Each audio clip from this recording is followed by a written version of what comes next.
Welcome to your first Brown Bag of the Year. My name is Jenny Stowers, and I am the Cayen contractor for Cayen After School 21 for the 21st Century After School Programs, or Community Learning Centers, which provide after school programs. Can't be here today, so I've recorded myself talking through this presentation that I have about some beginning of the year tasks and best practices. So today we're going to be talking about three main things: getting set up for success in Cayen, kind of program directors versus data entry. It should never be versus, it should always be together. We want you to work together to get everything done that we need to get done. Some major things to understand before I can take attendance, and then some hot topics and best practices, review of some things to make sure that we are all on the same page. Okay, so setting up for success. The first thing is program directors. I really think it's important for you to kind of understand your role with Cayen and how your job fits in with capturing the data and making sure everything is correct. So one of the things that program directors make sure that you're doing is that you decide and you set up the users and their security levels. That is a program director job responsibility. That is not the responsibility of a data entry person.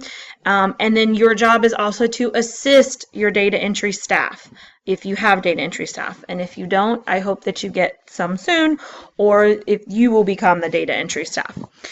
Here's kind of the biggest thing is just because you have a Cayen data person does not mean that you never log in or look at Cayen. Even though you have a full-time data person, you are still the program director, and you are the person that is responsible for making sure that all of that data is correct. So you do have to log in, and you do have to see what's going on.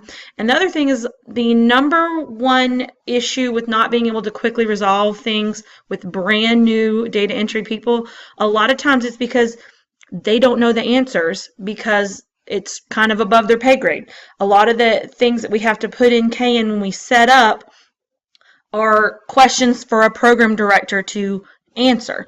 And so that's where I really want to encourage you to sit down with your data person at the beginning of the year and kind of go through this stuff together. So sitting down, program director and data staff together, we start at the district level.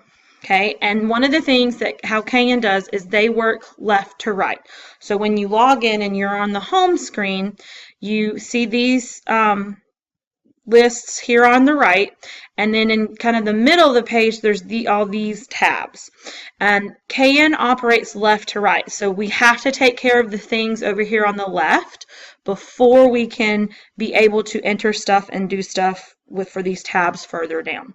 So here's your list of things at the district level to make sure that you've done. In the home tab, you want to add and edit your users, make sure that those are correct. You have to actually add a new term. This year, Cayen chunks their time into terms, and so you set the time frame. We typically do school years and summer. That's kind of a best practice. Keep all your summer data together and then keep your school year data together. And then you can edit the calendar at the same time.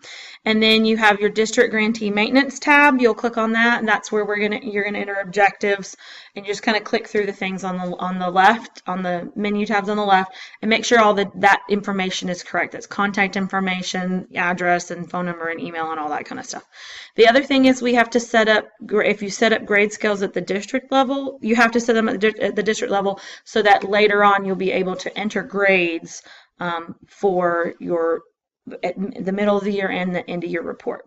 And we do this at this level, and then adding and editing partners has to be done at the district level. We can request them at the site level, but they actually have to be added at the district level. And that is, a lot of times those things are things that program directors need to decide on. So that's, if you need help with how to do those, that's kind of a different thing. This is just kind of your list of things to make sure you do. You can reach out for help and also consult the help tab. There's also tutorial videos.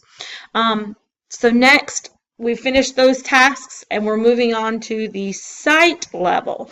And so at the specific site level, when you add a new term, you're going to get some red flags. So right here. So I haven't done these yet in this term.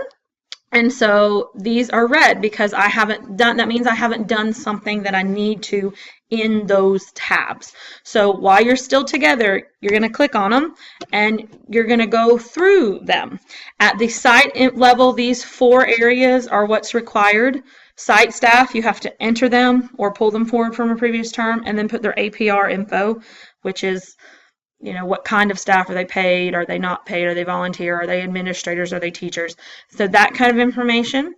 We also have to make sure that we put in our funding sources, which the easiest thing to do is copy the district values because those are pretty much already set up for you.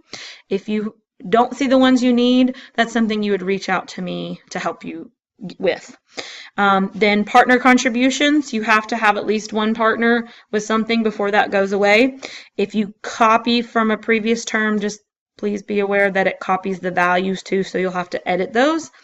And then the APR info and reporting period, which is probably the most important thing on here because that's the number one, things not entered in here correct on that correctly is the number one reasons why your reports do not run correctly at the end of the year. So let's make sure we get our dates right and we do take care of everything in those areas.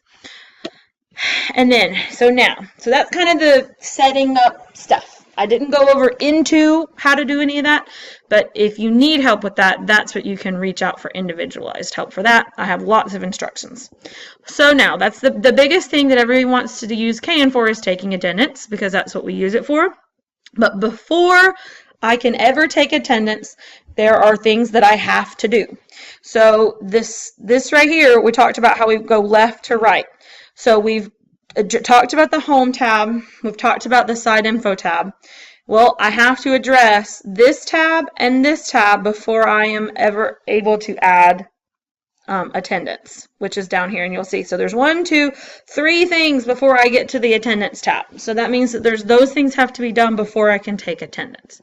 So the biggest thing is to set up your activities and your sessions. So this is also the area with the most room for error. I have made errors in this. I made a big error last year and did not do something how I wish that I had done it. And so I'm going to make sure that I fix that for this year. You have to kind of understand the nature of what Cayen, the vocabulary. So Cayen has activities, which are general in nature. They're broad categories that line up with the federal APR categories. And sessions are specific date and time related. So the sessions are the things that the students attend. And one of the big things is how you set these up really needs to reflect how you're taking attendance. I've got a sample attendance sheet I'm going to show you a little bit later on, but I want to go back and talk about the categories. So there's a report that we run at the end of the year, APR Section D. Aggregated activities. This report is something we have to run before we certify data in June. And so we're working backwards. I went ahead and ran this. And what you'll notice in this one, you see all these X's right through here? That means that my site last year did not offer those, at least according to Cayen.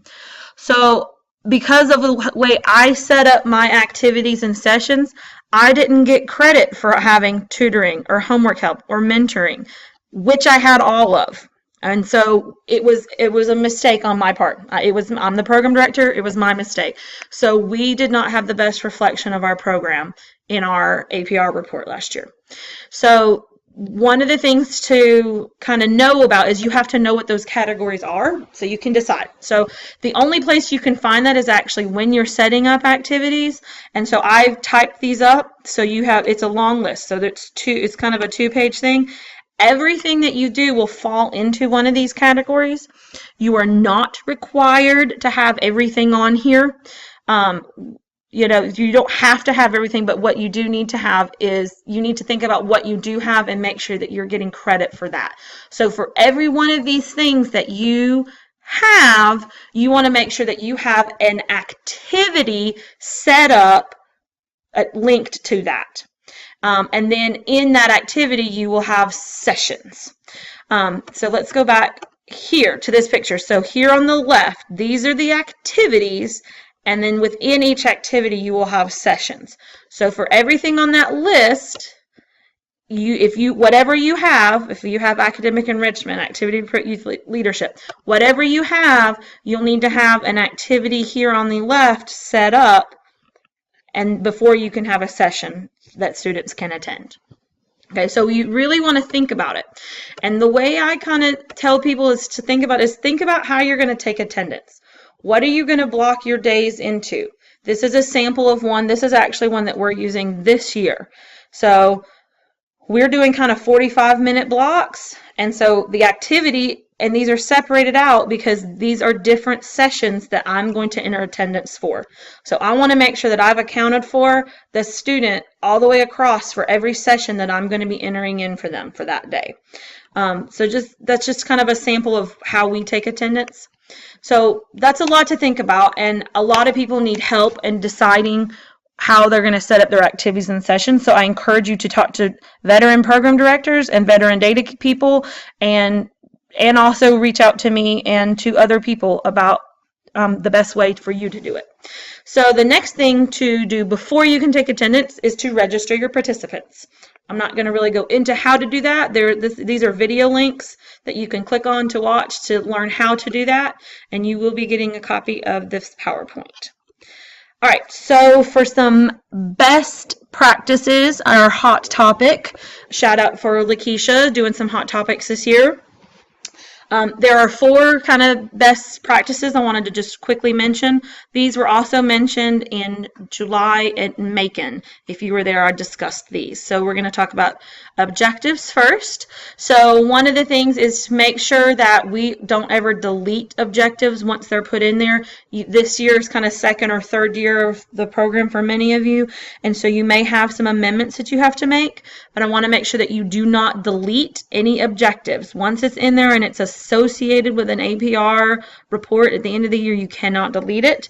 And you should not go back and edit it. What you will do is just leave it alone, and you will add a new one, and then when it comes time to certify data or to put in a status, you'll just say this objective is no longer associated.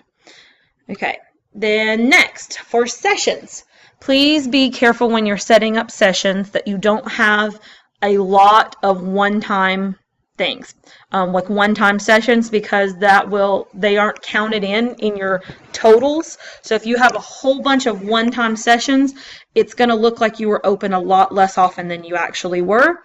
Those are considered special events, like field trips, and field trips are not counted as regular open hours. So just kind of be aware of that when you're making decisions about your activities and sessions, because you do not want to not get credit for all of your hours of operation. All right, so GTID numbers. This is something that you are required to do, and to enter. A best practice is to gather them. Start to gather them now. Do what you need to do now with the schools to get that information. And I always set a deadline for my program and myself and my data people. We have those entered in by December.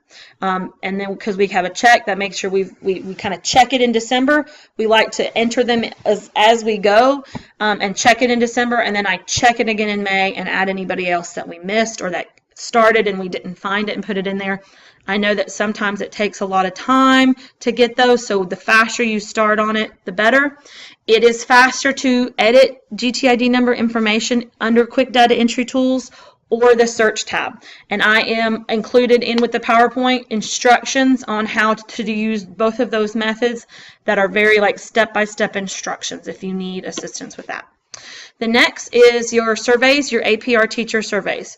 When you're registering your kids, go ahead and decide what teacher is going to fill out that survey at the end of the year. If you go ahead and do it, put them in there with their email, you are set and ready to go for those electronic surveys.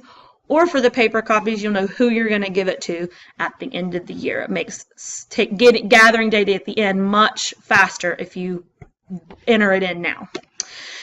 And I'm going to wrap up because I've taken almost 15 minutes of your time. So don't forget about the help tab in Cayen. There's lots of tutorial videos available, as well as there's manuals there if you just like to read instruction manuals. And then you're also welcome to contact me at any time. My email is listed there, my cell phone and my office phone number. I will do my best to return your phone calls within 24 hours.